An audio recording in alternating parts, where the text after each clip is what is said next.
Hey everybody, it's the PC Gamer Show, and this week we're talking Valorant, Riot's new Counter-Strike inspired shooter, and Last Oasis, an early access survival game that's actually worth checking out. Stick around.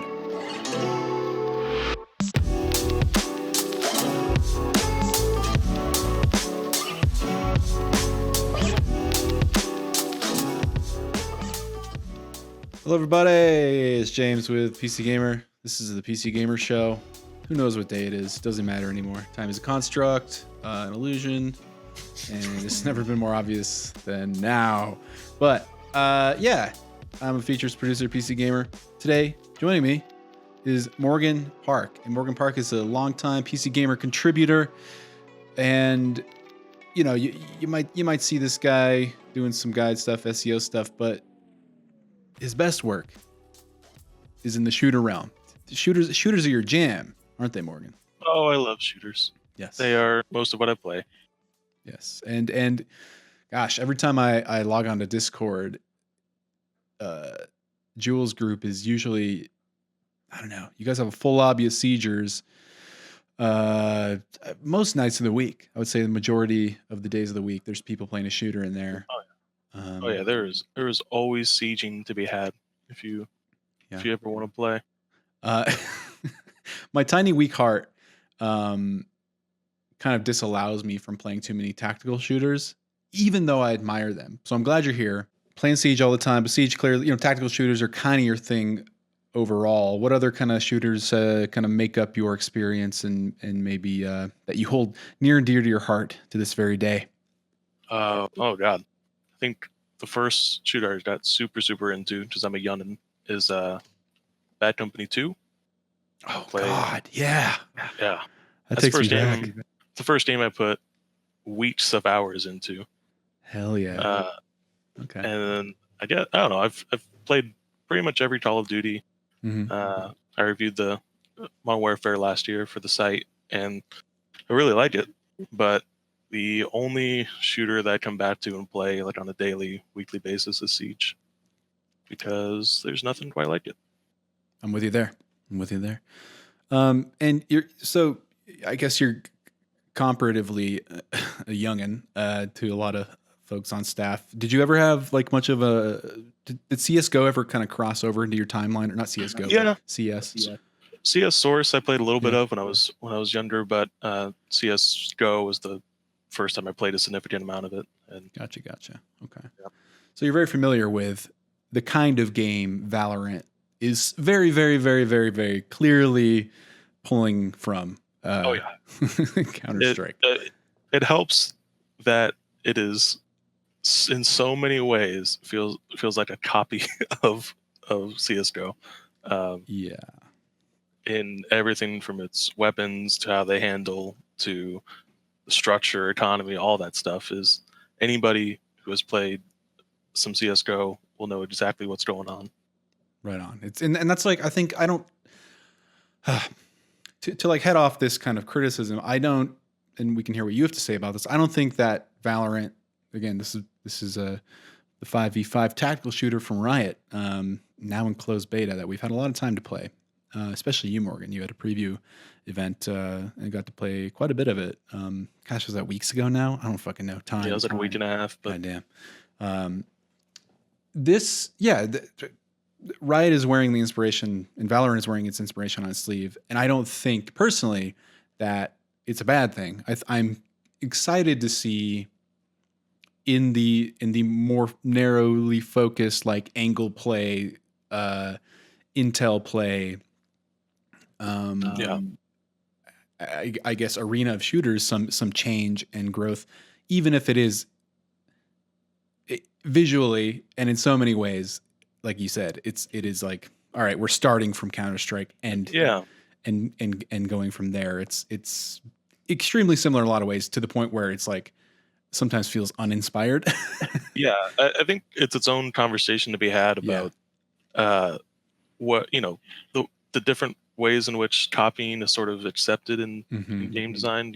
Call it inspiration or call it whatever, but in MOBAs, it's practically in the DNA of the genre to copy a lot of the ideas of the other guys and then make some new stuff your own. Like how there's in every MOBA, there's someone that has a chain that drags people in, like a hero that does that. Like that's just you're Yep. practically not a MOBA if you don't have that.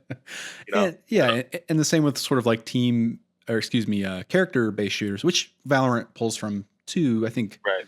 in less, well, more of a superficial way, and we'll maybe get to that, what we think about that. But I have no problem with it, and like we're just gonna like if you're expecting a conversation that is like all about what CS:GO does better or worse, or and like how this isn't going to be a conversation about that. This is going to be a conversation mostly about like what Valorant is, and I think how well it works. Obviously, there will be some comparisons made, and but this isn't going to be like which game is better. I think this is going to be a conversation about where Valorant takes this specific kind of shooter, because it's kind of there's not really much in this.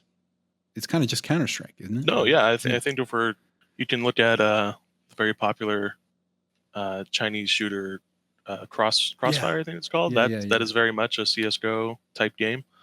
But I mean, other than that, which nobody on our continent really knows what that is. Like this Valorant is basically the only other game that plays so much like CS:GO. So Yeah. But I mean, really, I guess people should be thinking about it as like take CS:GO and then imagine if like the things like grenades, Molotovs, and tools like that were translated into hero abilities instead, like things that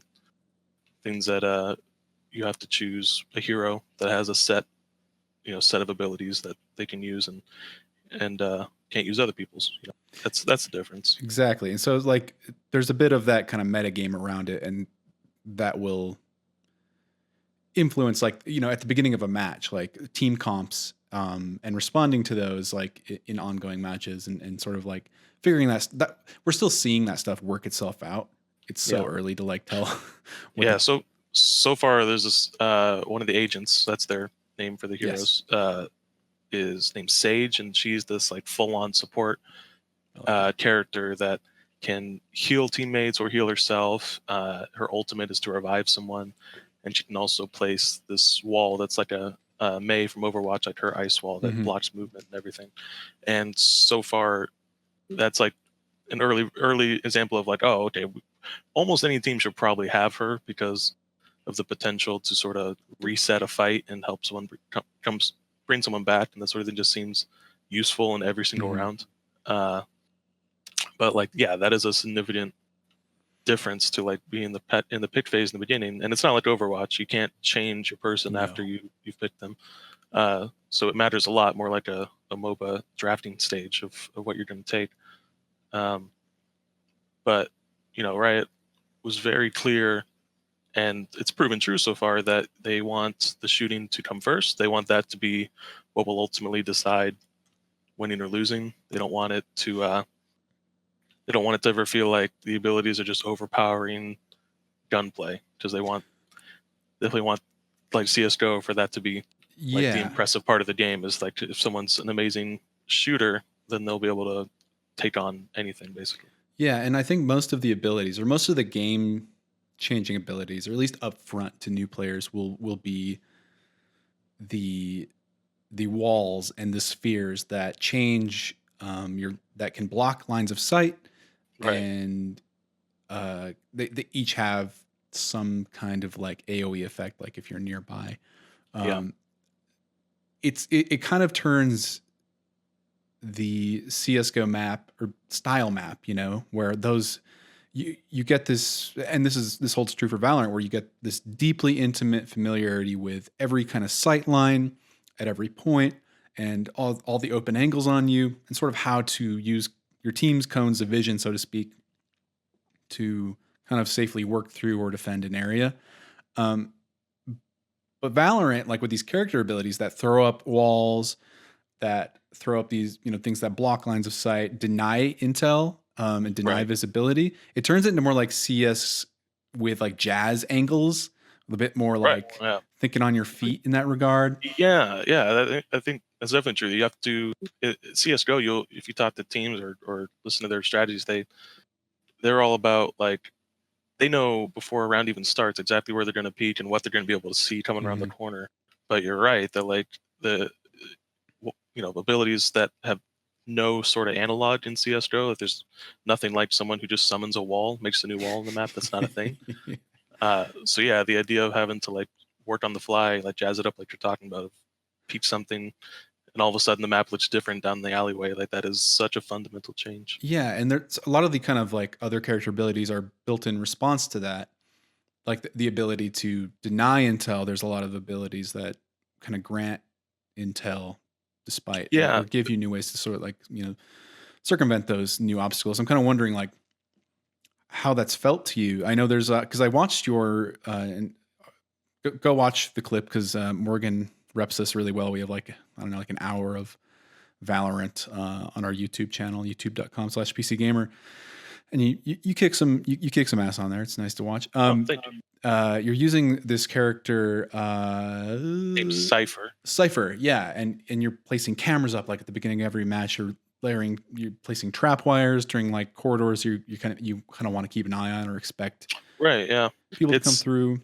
yeah. That's also such a drastic change or addition from to the CS:GO like formula. Hmm. The like it's normal CS:GO is so much about expecting a flank and sort of pre-aiming a way they might come from, and since anyone can move without making any noise whatsoever, you really just have to be looking somewhere to know. But like playing Cypher, yeah, like if it's a big choice to pick him on your team because you only get to bring 5 people. But if you bring him, you get a really cool bonus of like if you're defending a site or taking a site, you can set down these little tripwires that they'll have to shoot or step on themselves and reveal themselves to get through. So like I really enjoy him because he reminds me the most of a siege operator basically that Yeah, he can set down. that's what I was going to ask you. Is like, do you feel like Siege is kind of like leaked its way into Definitely. uh, Yeah. okay.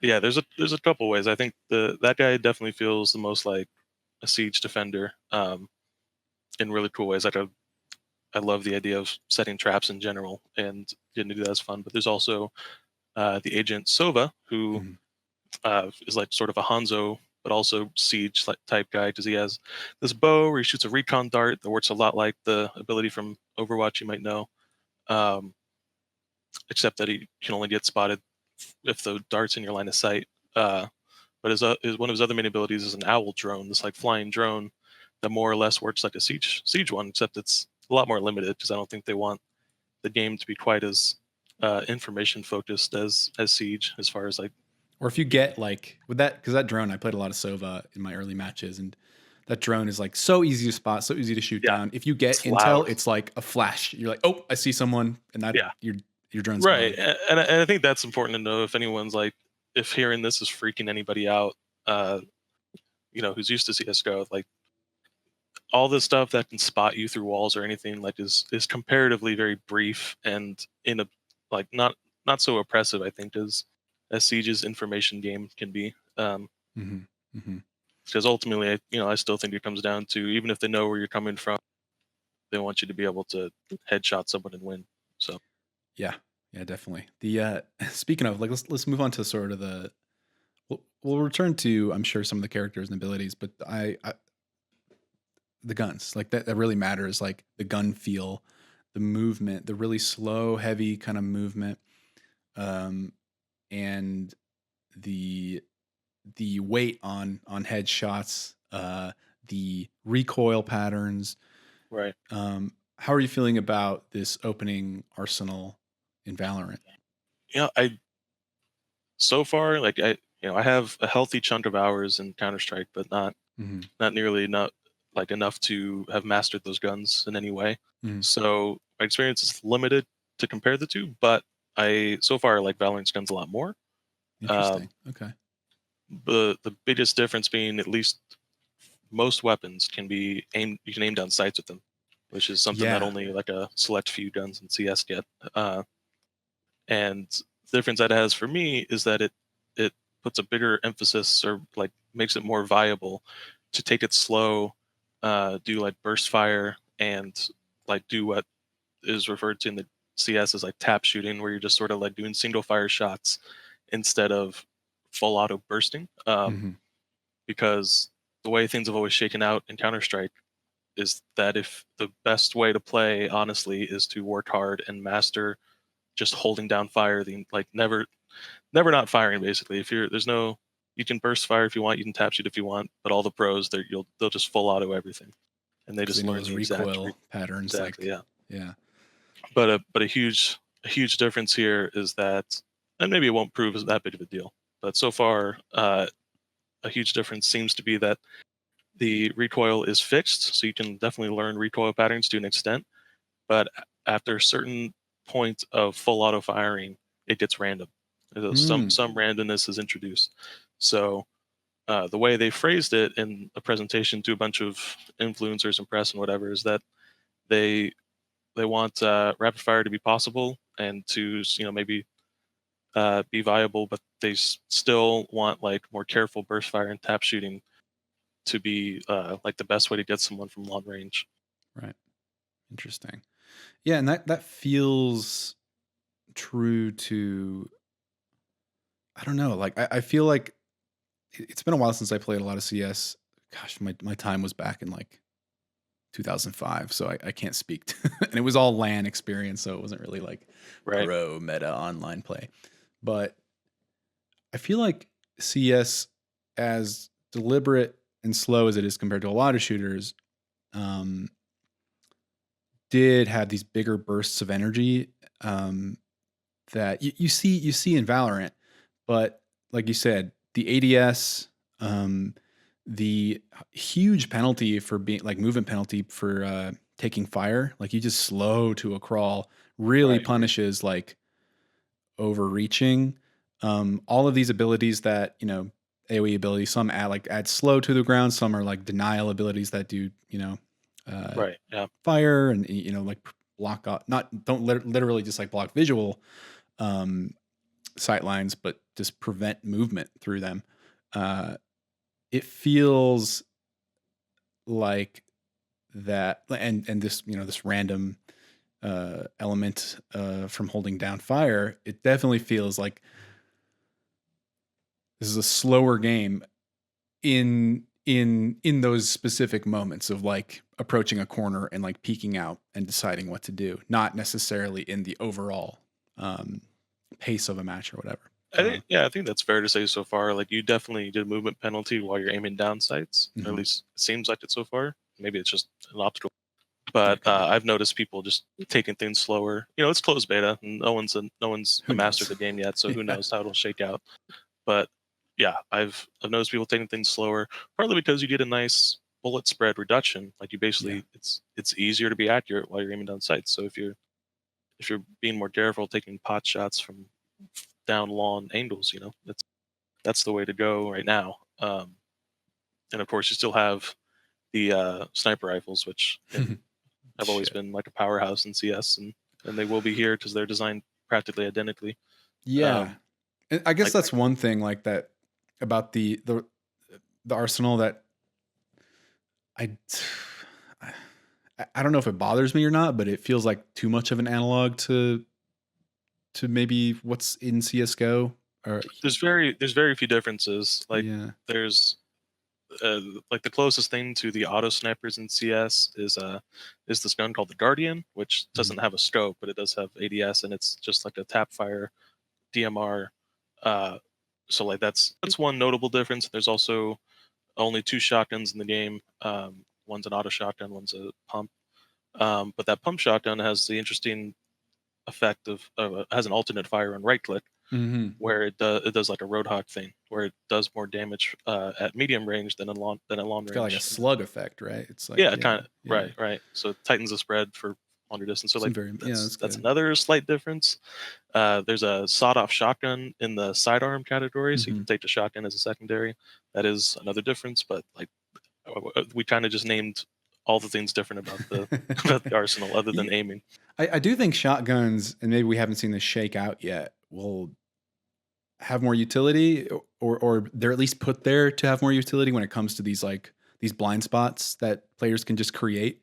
Because someone might throw down like a cloud or smoke in front of you, and you can use that as a hiding spot. Like if you suspect or have the intelligence of someone being there, just there's a higher chance you're going to shotgun them or hit them with shotgun. And in CS, using a shotgun is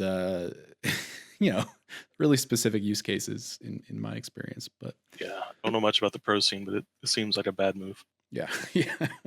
I don't know. Like, I think, like you say, and you've said a few times, is it's early days, and how exactly? I doubt this is closed beta. I doubt that Arsenal is static. I do wish it had a bit more character. Yeah, they're pretty bland. Yeah, and didn't like feel so 1-to-1. I can understand why maybe they want like this to feel like a comfortable shoe. You're slipping right back into if you're a lapsed CS player or current CS player. But yeah, I don't know. Like it would have been more interesting to see like a streamlined Arsenal or one built to spec for. And I'm not saying it's not built to spec for this kind of experience, but if again, it's where it's that point where it feels like CS was the starting point for kind of like more top level iteration rather than. I wouldn't be surprised if they expand on it from here, because I don't know. Maybe right now I think you're right about the comfortable shoe. They just want to make sure, if the shooting's not good, they're all the people that they want to start playing this game, all the streamers that they want to get on the ground floor, will just bounce right off of it. So it's true. I think kind of the ultimate test. It's probably wise, even if bland, to keep it pretty comfortable right now. But I mean, the way the game, the abilities change the game more than anything. Yes. And I think that's a really good point you brought up, where it's like how many ways that you can sort of shape objective sites and alleys to like sort of work for you with these abilities, like how many different walls you can place, and how each one's like slightly different. Like, yeah, it does. It makes things like SMGs and shotguns more viable, because if you're playing really smart about it and teammates are working together, you could like rush a site, cut off the point of view where the tower can up in the tower can see you, the sniper can see you, and just try to catch them off guard. But I will say, like, some of the abilities have felt pretty overwhelming at times. It can really pile up. Like, what do you think? What are you thinking of? When you start like five people, that like one guy, he can just call down 3 smoke grenades simultaneously, like almost anywhere on the map, and that to be a lot when when Viper, the poison themed one, is also setting down her ultimate that creates a gigantic cloud of poison in an entire objective site. And there's also Jet, who throws 3 smokes, and there's Phoenix, who flashes anyone around. Like, it can be a lot of utility, especially like what you have in CS is basically everybody having flashes and smokes and Molotov, and those do similar things. But the way that almost everybody, they have a design so that you buy your abilities, but so far it seems like they're cheap enough. The abilities are cheap enough with your in-game cash that you should basically always have them. I'm never really making the decision to only buy one flash grenade instead of 2 or 3. Except for maybe the beginning rounds where I had nothing. So I think the economy will. I don't know. That's something that they can really kind of squeeze and see an immediate effect in that kind of stuff. It would be nicer to see the same sort of strain, or at least like pressure to use, put on like peeking a corner or whatever, like put on every single ability. Maybe that's too stressful in playtesting. Maybe that's just not fun feeling. Like if you're, holding back players from doing the cool power shit as much as they want, even if it doesn't necessarily like help the overall play. I don't know. Like that's kind of stuff I'm curious to see, and we'll no doubt in the next, gosh. Do you know if is this the runway for the actual release? Is this just going to go from closed to beta to? They're not saying an official date. All they've said is summer 2020. So I think but soonish anyway. Yeah, it could come out tomorrow and everyone would be like, oh yeah, this is a game. Yeah, it's not. It's done. It's ready to roll. Yeah, it's going to change rapidly, I'm pretty sure. And we'll see that stuff sort of percolate over the next couple of weeks and months. And I'm I really excited to. like it. Yeah. Yeah, I did it. I liked it so far. I liked it more than CS because I'm kind of a sucker for hero abilities and gadgets and that sort of thing. But I also like, I like that the very basic idea of like the very basic hero game thing that I get in Siege all the time too is like, okay, I know that the last one left in Valorant in this round is a Cypher, so I know that I need to look out for traps, but I also know that he can't flash grenade me because I know that's not something that he's able to do at all. So I Mhm. don't, getting to use that information, just sort of take a second and think is something I love to do in shooters. So, you know, choosing how to fight him based on what he can do is and what I think he'll do is something that I don't think you get in CS because everybody is really playing the same game, playing the same character. You know. Yeah. Yeah. And, that's going to like, if you're curious about whether this kind of thing is for you, just think about that. Do you like, how pure do you like your experience? Not saying like Valorant like dirties the waters of the FPS genre, but how like pure and simple do you like that experience? Your Yeah. game. Like CS is still, I think, fundamentally fantastic. And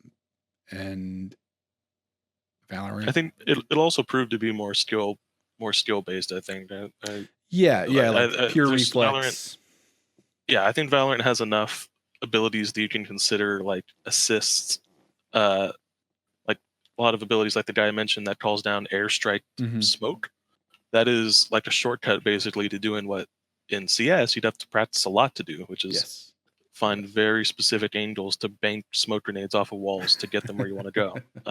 And like there's characters that can do that here too, but the fact that there's a character that you can take and for the rest of the game, like not really have to worry about that skill check is, you know, it's not something you're going to get in CS. So like in some ways, I think Valorant asks you to learn new skills compared to CS, but also it has some like assist abilities for making it more accessible and maybe more fun depending on who you are. I think for me, I definitely prefer it. Yeah, and I don't know. It's good. It's good to have. Why not both? Why not both? Yeah, I'm excited to see this kind of FPS game type change and grow, and to see I don't know to see it blossom hopefully into I don't know. It feels like part of like an overall a broader genre, like first person shooter genre, like revival of classic game types and kind of revisiting what makes a classic shooters fun. You saw that in like Doom 2016 and like sort of mhm. the arena shooter uh, blazing fast, indulgent um, uh, violence comeback. And now you're seeing it in sort of like the revisit of when you saw it, I guess you could say TF2 is even part of that with like Overwatch kind of taking the team shooter and changing it. And now, why not Valorant revisiting a foundational shooter for the PC and kind of playing with that formula and trying So something new. what's it going to look like when we loop all the way back to 2007 and someone has to like reimagine the Call of Duty era? Well, hey, I stand by Modern Warfare. I'll die on that hill. Like Yeah, I loved that multiplayer back when. is everything going to be a modern or like a modern military shooter again, and nothing's going to have or Oh everything's going God, to we'll have see. ADS? We'll see. We'll see. Yeah, I totally agree. It is kind of amazing in seeing Valorant come out and realizing that there's not like this is the reason why its similarities to CS are so jarring is because there has nobody really has challenged CS's like specific corner of shooting. Exactly. Um, it's an interesting time in PC gaming. I don't know. I'm excited to see this change and grow and follow it patch note after patch note. I don't know if I'll ever be good at it again, Yeah, but neither will I. but yeah, there's a little, we every day Yeah, of the it week we can play a fundamentally different kind of game. yeah, and I love speculating about where it'll sit in the pantheon of multiplayer shooters that all Mhm, want to be mhm. your main game. You know, because right now I don't think it'll. Valorant's going to be like my game that I play every night or whatever. But it makes me think how many of these can exist at once and be profitable products, you know? We'll see. I mean, like we thought Battle Royale was kind of going to wipe the slate clean, and now we have something that pulls from old design and new design, and is somehow like the most popular thing on Twitch. That's because that's how you get the beta. That's true. But it's true. There's a lot. There's a lot of interest. But it's a fun game to watch too. It's gonna be mega popular. I don't think that's a controversial prediction. But yeah. I like it. I'm excited. Cool. Well, thanks for chatting, Morgan. We'll probably have you back on as the weeks go on and talk more of this game and other shooty type games. Maybe we should do. You still playing? What's the Call of Duty thing? You want to play Warzone? Yeah. Yeah, I'll play some Warzone. Let's do it. Yeah. We haven't talked about it on the show yet, and I feel kind of like it kind of came in a time where I had no time to play anything like that. So I gotta get in there. But anyway, after this, I'll be talking to who the hell am I talking to this week? Oh yeah, I'm talking to Steven about Last Oasis. Let's do that.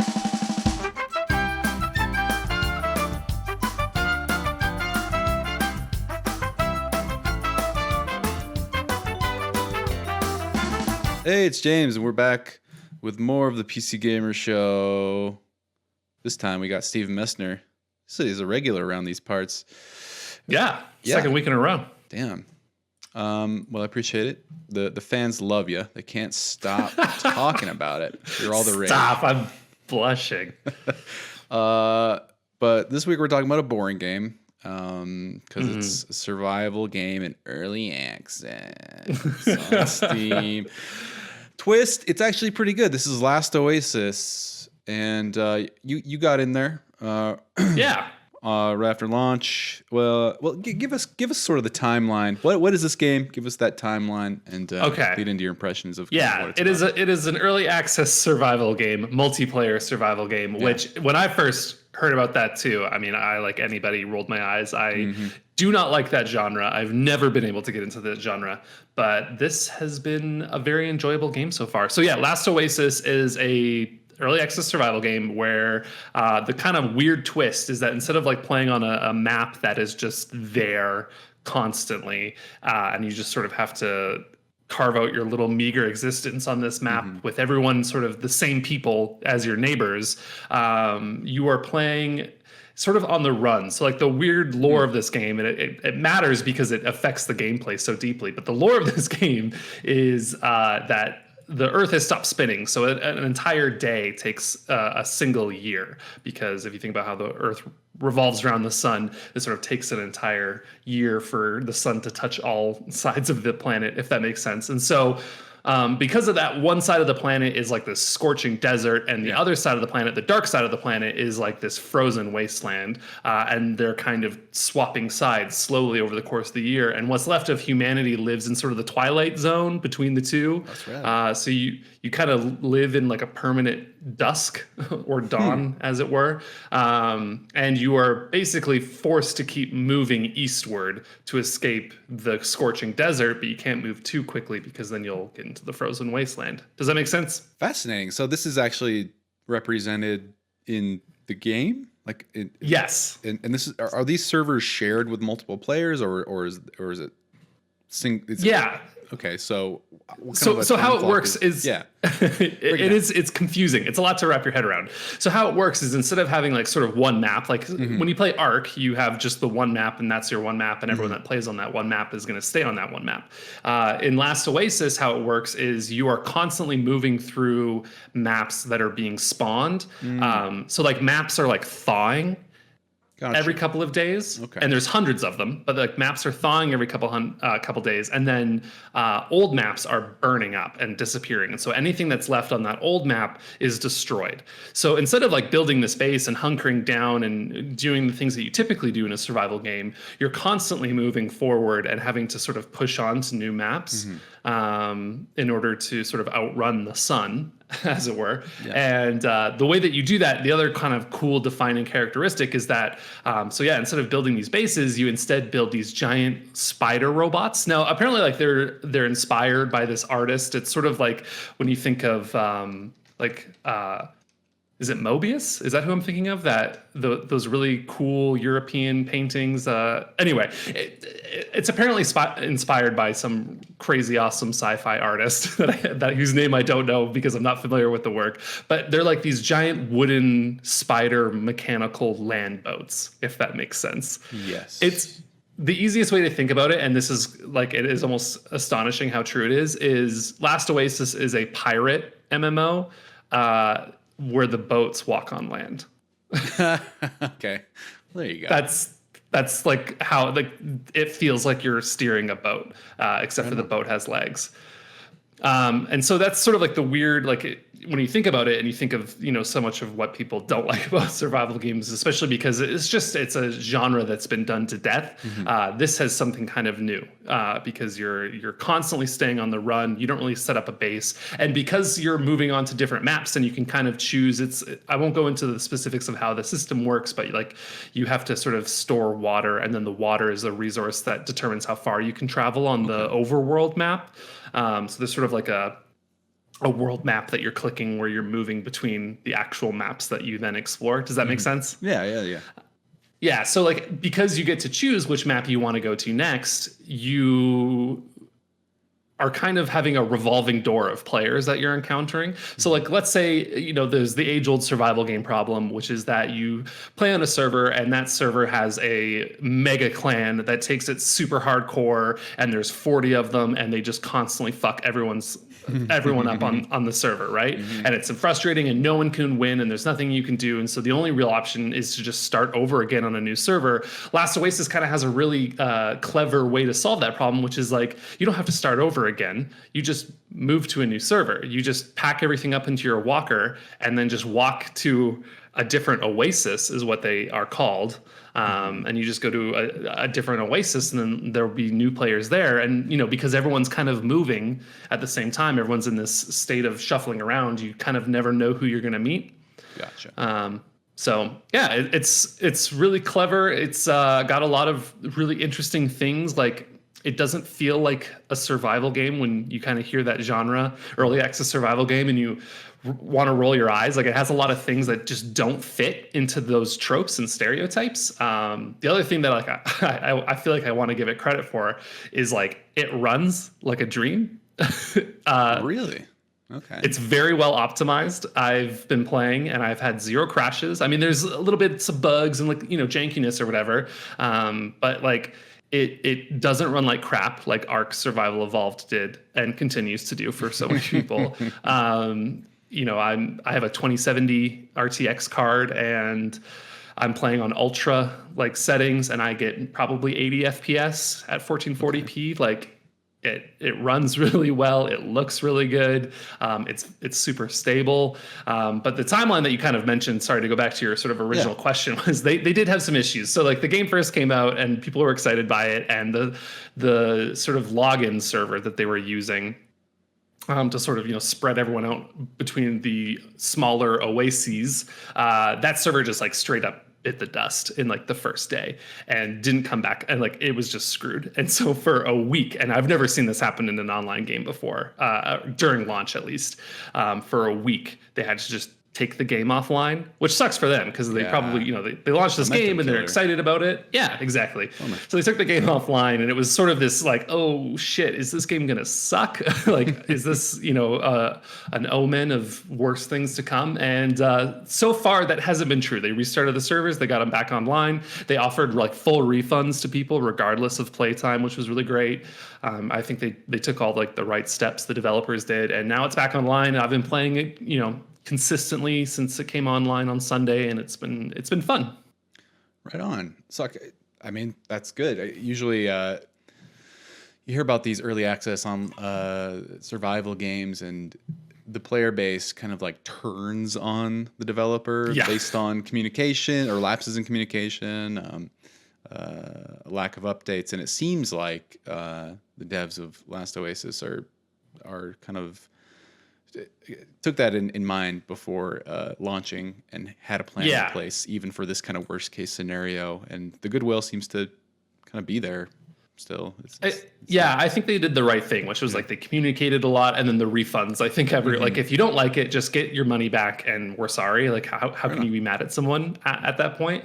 So it came back online on Sunday, and then this week they already sort of had their first update. They added like a whole new map type with a whole new biome. Like it feels, I haven't had a chance to go into it because they're hard maps, and I'm not quite there yet, or I'm just too scared to go there. Does that just literally mean hard? They're just difficult. So like because they have these maps that are sort of temporary, like they come in and then they disappear after a couple days.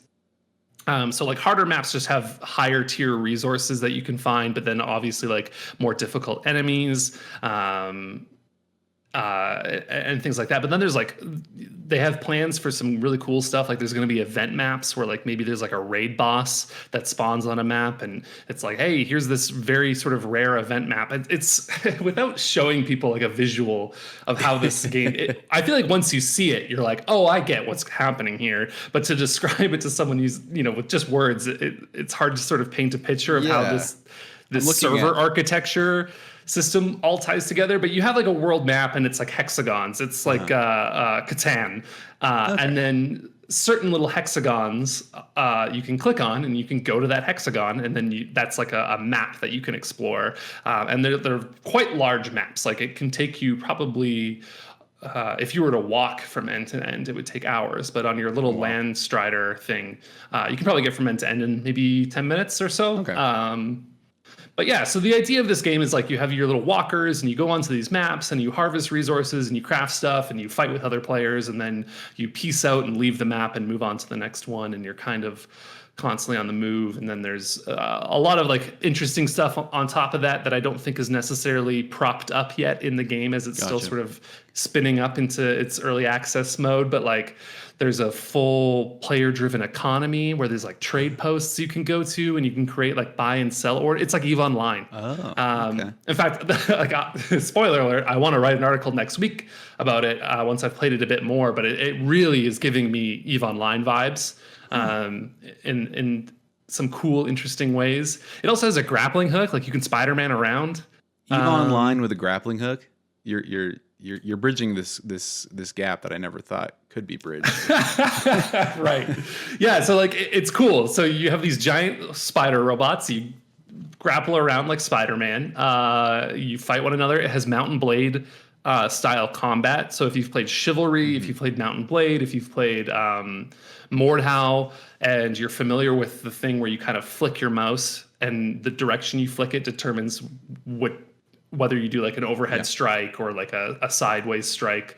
And then same with the blocking. So like to block, you have to sort of flick your mouse to the left and hit the block button and time it right with the enemy's attack. What's so great about that kind of a combat system is like so many survival games, especially like I feel bad for shitting on Ark, but it's like the survival game, right? Yeah. You just go up to things and you just click on them a lot, right? And then that's how they die. But this, like, it makes sort of basic combat against really basic enemies a bit more engaging, because you actually have to spar with them. Like the world is populated. They're called Rupu, and they're like ape men. It's like, so the game is like EVE Online with a grappling hook, but it's Mad Max except for the cars or spider boats, and also a little bit of Planet of the Apes. It's got a lot of... It's a very unique game. But anyway, these Rupu, you like fight them, and they have clubs and shit, and so you're just clubbing each other to death. But instead of just literally like spamming the club button, you kind of have to be a little bit more thoughtful than that. They telegraph their attacks, and so if it does like an overhead strike, you have to block it, else you're going to take damage. And so it's pretty cool so far. I'm having fun with it. I think my biggest concern right now is I'm a solo player. I don't necessarily want to be, but I don't know anyone who's playing the game right now. So I'm playing by myself, and it's fine. Of course, survival games, multiplayer survival games kind of have a problem, which is you're always going to have an advantage if you have a group. And right now, like looking at the community, there's a lot of people who are sort of debating where the balance is between big groups of 40 players that just roll onto a map and murder everybody, and how you can kind of even the odds in some creative ways. And so, but as a solo player, like the one thing I'm also kind of running into is like, I just don't have a lot to do. Like I've kind of hit this thing where I found like a routine where I sort of go into a map and I sort of move my way through it and pick up everything as I go, and then, move on. And then when I'm done playing, I just leave the map. Because that's how you sort of log out safely. I guess that's another thing I should mention. Like, because you're not staying in these maps, it does solve another big problem with survival games, which is that people come and destroy your base while you're offline. You finally go to sleep for the night and you wake up and everything you've worked for months is gone. You don't have that problem because there's like a safe log off feature. If you make it to the edge of a map, your walker and everything in it and all your gear is essentially stored in like a sort of a lobby outside of the zone. I guess like the lore thing is like you're hiding in the desert between the oases. So you're safe there. And so that's nice because then you can play and you're at risk while you're playing, but you're not going to have everything taken away from you overnight, unless you're dumb and like you can leave your walker in the map if you wanted to. I don't know why you would do that. But anyway, so I've kind of hit this routine of like I'm unlocking stuff and I'm doing stuff, but I think just because it's early access, like it could benefit from a bit more variety. Some of the maps I've seen feel a little bit samey right now. Albeit like I haven't gone to the new biome in the hard map, like I said. So I kind of haven't seen like the new sort of next level of difficulty and the challenges there. But sort of the normal main maps so far, like I've seen sort of a lot of the same stuff, and it's fun because there's that tension looming constantly of like, is someone going to roll up? Actually, before I was playing like 15 minutes before we did this podcast, and I just popped in and went and picked up some resources that I needed. And then, as I was looking in the menu and I wasn't paying attention, and I heard this noise and I popped out of the menu and some dude was just rolling up in his walker, like right up to me. And I was like, oh shit. And I got my walker and we kind of just like silently rode side by side for a while, but it was very intense because I was like, is he going to attack me? Is he going to like try and ram me or something like that? And I think he was just chilling too. He obviously didn't have a mic because he didn't say anything back to me when I was like, hi, hello, like I come in peace. That's my question. Is like, I do get. I mean, with these kind of survival games, especially with these really cool, what are they? Walkers, and variable group sizes. Do you feel like you're being pushed into interesting like social like PvE, PvP ? Interactions all the time, or is it kind of just you're gonna fuck someone up or not? That's what I'm wondering. Yeah. That's what I was trying to kind of hint at, which is like right now I'm doing a lot of like I go into a map and I punch trees and club Rupu to death, and I get resources and I unlock new things and I craft some stuff and then I kind of move on. Gotcha. I haven't gotten into like an actual PvP battle yet after like 15 hours of playing. Maybe I'm just being way too cautious. And I haven't sort of had an interesting social encounter with another player, nor have I had like an interesting PvP or PvE encounter. I know that they're there, but that's what I wonder is if the game just needs a bit more fat on sort of the core progression, especially as a solo player. Like I think these types of games are infinitely better if you play with even a buddy, just because then it becomes sort of like a hangout game. Yeah. But for me as a solo player, like it's just me and the game. And right now the game is fun and I'm really enjoying it, but it's also like, I wouldn't do this for another 15 hours. Like if this is what my solo experience is, I would eventually get bored. And so there is like a progression. You unlock new walkers and different walkers. It's sort of, again, like EVE Online, different walkers sort of have different utilities that you might want. So there's bigger ones that are, slower, but they have more storage. They're harder to break into. Certainly if you're playing with other players, you can get like galleon sized walkers that have, you can stick guns on the sides of them and really like, go all out. I wanted to say pimp them out. Is that okay? There was a show called Pimp My Ride. That's what I was thinking. we're all right. But then I was like, that's such an awful. Yeah, I understand. What an awful phrase to have in your lexicon. Questioning it, so yes. I think we'll let it slide. Right. Yeah. I get a half point for being a semi-decent human being. But anyway, like trick them out, I guess, is a better way. That's like the G-rated version. Solved it.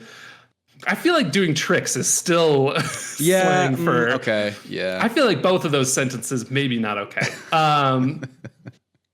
You can make them look really cool with lots of guns is what I'm trying to say. Gotcha. But then you can get like there is like ones that are really solo friendly. Like there's one that I'm trying to build right now called a Spider Walker, and it can literally like spider up like a 90-degree incline. Shit, that's sweet. Like it just sticks to walls, and you can be like a spider crawling up walls and stuff. So there's almost like off-road or some kind of like navigation off-roading challenge driving game built into this too.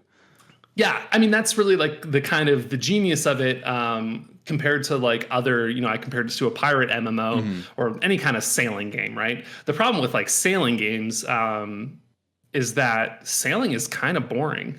Like water. Yeah, like water, an open sea is not an interesting landscape to navigate. And so that's why like I feel like the best sailing games are the ones that sort of abstract it out, whether or not you're like sailing from above or you know what I mean? But like to actually just sit there and like man the wheel is just so boring. But because you're doing this on land, it instantly becomes a lot more like you can tip your walker really easily. Mine will like the one that I am using currently has a really low bottom. It's like a low rider. So like it constantly will bottom out if I'm going too fast and like go over like a bump or something like that. And so you have to be like very aware of how you're piloting it through the environment, especially because you don't want to be in a compromised situation if someone does ambush you. There's like momentum plays a really big role. So like if you're going up hills, because a lot of them are actually powered by manpower. Like the one that I have now literally is like a bicycle where like my guy's in the front like pedaling his feet to make the legs move. Looking at a GIF right now, it's just hilarious. It's like one step above like the Flintstones cars. And so going up a hill, obviously on a bicycle is much more challenging than going down a hill. And so, those are the kinds of things that you need to take into account as you're moving through the environment. So it's got a lot going for it. I think I guess my takeaway from it is that all of the pieces are there for this, I think, to be a really, really interesting game. And a survival game that I would be happy to play for hundreds of hours. I think that right now in its early access state, what I would like to see is a bit more variety to sort of the core game. And I don't know what that is, like whether it's just more interesting enemy types, maybe some more tangible goals that you're working towards, or something that, encourages social interaction in a way. It could also just be that I'm playing it, like I said, too cautiously. For example, like there's trading posts, like I said, where you can go and you can like sell stuff to other players if you wanted to, or buy stuff from them or whatever. And trading posts have like a little safe zone, but outside of the trading post, it's still fair game. So like, it's funny because it would literally be like, I don't know, trying to go to a police station in the middle of an active war zone where it's like, well, okay, like the police station might be safe, but like like the block surrounding it is going to be like a bloodbath. And so I just avoid it because like, why would you go there? Even if you're safe once you get there, as soon as you leave, people are going to jump on you and murder you.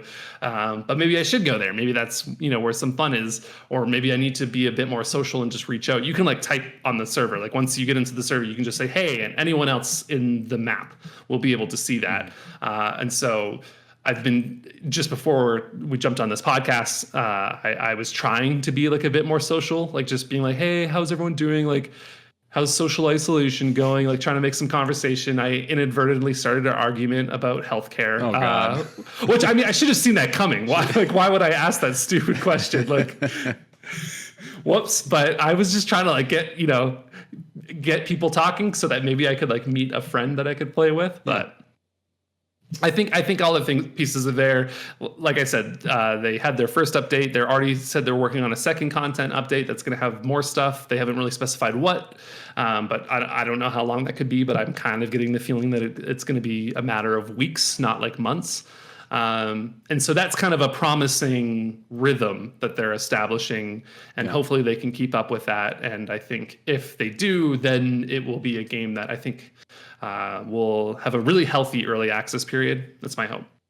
But I guess my question for you right now is, so would you just strictly recommend this to people with friends at the moment?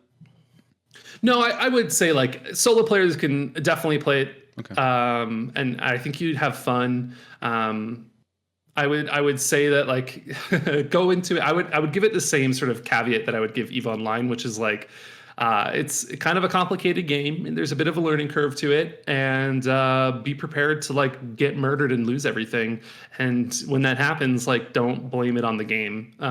It's funny whenever like survival games come out, because they had a tweet today that I was looking at, and the top reply was this guy being like, me and my friend were planning this big journey to meet up with other friends, and we had stored thousands and thousands and thousands of all these resources, and then 3 other players came and found us and killed us and destroyed everything, and we're not playing your game anymore. Your game sucks. Goodbye. And I was clear. I wanted to like write. I didn't, but I wanted to be like, that was your fault. Like, why did you spend hours and hours and hours pooling this enormous pile of resources that you could not defend? So I think it's a game that, you know, you kind of have to be willing to play it on its terms and understand that like any survival game, like you will get destroyed. But no, I would definitely recommend it to solo players. I'm still having fun. It's just sort of this question of like, okay, I've put in 20 hours now, which is a fair amount of time. And I'm kind of like, you know, if the next 20 hours feel the exact same, I might sort of cool my jets on it a little bit and play more sparingly, I guess I should say. But I think, you know, if you're jumping in and you're just by yourself, you'll probably have a pretty good time. Right on. Well, I'm curious to try it. Maybe I'll pick it up and please do. Then we can play it together. Maybe a little spider walker. Whatever the fuck. These things are so nasty looking. I love them. They're cool. Like it's impressive the way that they've made them. They look majestic. Like, well, something about this game overall is that the animation. I just associate poor animation with early access survival games, and everything here looks pretty darn good for such an early state. There's the physicality of them, and like you said, the majesty of them. They really have this like Da Vinci, like pipe dream quality to them. Totally. Even the character animations feel really good. Like the combat has like this nice physicality and a weight to it, and the way your character moves. There's like, you know, little bits of glitches. I think the worst thing right now is like when you're grappling up to something, you can press the space bar, and that's sort of how you can climb up to a ledge. So you can like shoot your grappling hook at the ledge, but you won't pull yourself up. You have to sort of space bar yourself up, if that makes sense. Yeah. You have to perform that extra action. That doesn't always work. So sometimes like trying to get onto a walker, if it's a tall one, can sort of take some time, I guess. So there's little like bits of improvement, but like overall, it's almost kind of shocking how polished this game feels. The other thing I love is like, again, I'm dumping on Ark. Sorry, Ark. if you work on Ark and you're listening to this, I'm so sorry. But like Ark has the worst user interface I've ever seen. Like it is the ugliest thing. You know, like garish colors of text. It's like Christmas colors of like green and red, and everything is neon and bright, and it's awful. This is like a really nice user interface. It feels very sort of thematic. Like, you know, it kind of has like the desert nomad vibe to it. But like one of the things I love is that when you're highlighting different options in the menu, it plays like this. I don't know what instrument it is. It's like some stringed instrument, but it like plays a single note each time you highlight it, but the note is different every time. So like as you're scrolling around the menu, or like, you know, clicking on things for the skill trees to unlock or whatever, it basically is like playing you an improv song. And it sounds kind of weird until you hear it and you're like, this is actually like, whoever thought of this is genius, because it just adds like ambient. Like the game is very ambient. Like it has a really good mood. I mean, like you were saying, the lore is actually like really intriguing. I would almost like be happy to watch a movie set in this world, or, you know, like read a book or something like that. So I think if you're someone that is very much drawn to games that have a really good sense of place, I think this is also something that might appeal to you. Yeah, this might be the first early access survival game I play in years, based on what you told me and what I'm seeing here in our coverage. We do have a bunch of coverage on the site. You can read Steven's kind of in-depth impressions of the first couple days of the game, and there's some GIFs in there, trailers if you want to get I think you have to see it in motion. It's like you just have to, and that might sell you on Last Oasis. And yeah, we've got some news and some tips if you're in guides. If you're a little bit wary about getting started, Steven's laid a runway there for you as well. Well, right on. This is cool. I'm such a bitter early access survival. Me too. Gamer guy, but it's good to see sort of like maybe this second wave, or I don't know what wave we're on, but like sort of a renewed energy behind the genre in such a creative kind of imaginative way. So it's not over yet. It's not just going to be these skyscraper games necessarily, Arc Forever and everything else. So cool. Yeah, it's really interesting. Again, I would recommend it. I think it's like $30 on Steam. So it is like a fairly low investment, all things considered. So I don't know. Check it out. If you do check it out, you can tell me what you think. If you hate it, I want to know why. Just email Steven your hate mail. Steven at PCGamer.com. Hit me up with that hate mail. I love hate mail, especially during these trying times. Yep. Really don't do that. Be nice to Steven. Be nice to me, but you can tell me if you disagree. Yeah. He'll talk to you. He answers every email. I do. I don't. I don't either. So that's gonna do it for the PC Gamer Show this week. Catch us on youtube.com/PCGamer, Spotify, iTunes. Just search the PC Gamer Show. Our whole backlog of shows and our RSS feed is at pcgamer.com/tag/podcast. Or you can just go to the homepage and look for the podcast menu item at the top. It's kind of, are we firmly into the drought of new releases for a while? I mean, at least on PC. Is this kind of it? Oh God, yeah. It was weird because we were waiting for like Mountain Blade Bannerlord for so long, and now it's here and it's just sort of out, and it's like, all right, this is the big gulf between now and Cyberpunk, I guess, which is supposedly still on track. That's what CD Projekt is saying for September. Right. So, damn. Yeah. Is there like really nothing coming out till September? Yeah, everything's been delayed. Nothing majorly notable. Yeah, a lot of delays, and rightfully so. I think.